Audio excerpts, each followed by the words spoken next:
I'm Eric Strickwerda, Associate Professor in the History Department and Course Coordinator for History 362, Constructing Women and Men in Canada Since Industrialization. Gender and gender bias is present all around us. Sometimes it's obvious, like when manufacturing companies and their advertising agents market the same product differently to women than they do for men. In a now infamous example, manufacturers market dark-colored, more manly razors to men and lighter-colored, more feminine razors to women, even when the plastic and the steel that make up the razor product is exactly the same in both cases.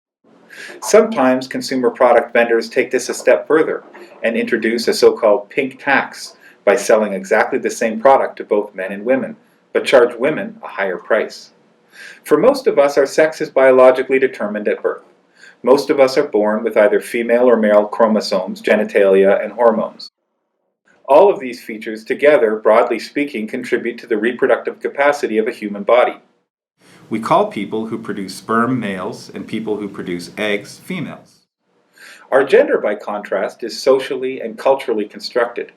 Relational forces, including our families and friends, our communities and institutions, our collective and individual pasts, varied media, and our broader societies play critical roles in shaping how we understand our own genders, as well as those of other people. Past and present cultures have deployed gender identities as a means of rationalizing difference between people in much the same way that cultures have deployed ethnic and racial identities or class identities in the past and the present. Also, and quite unlike sex differences, gender differences are not universal across cultures.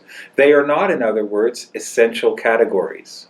Humans worldwide are united in how they procreate, how they make babies. But their understanding of gender identities, what features and characteristics constitute masculine behaviors or feminine behaviors, tend to be culture-specific. What constitutes masculinity or femininity in one culture won't necessarily be understood in the same way in another culture. The same principle operates as much across cultures in the present as it does through time. What constitutes masculinity or femininity today isn't precisely the same as what constituted masculinity or femininity in the past, even within a single culture. Despite the surprisingly flexible, dynamic, and adaptable nature of gender, participants in its production tend to assume that their gender conceptions are natural, normal, unchanging, and universal. Cultural assumptions about the immutability of gender notwithstanding, gender identities shift and change over space, over time, over circumstance. They are features of our larger makeup that we can at times effortlessly bend and fashion and refashion to suit different contexts and situations and needs. But those same contexts and situations can, often without us even realizing it, impose gender identities on us.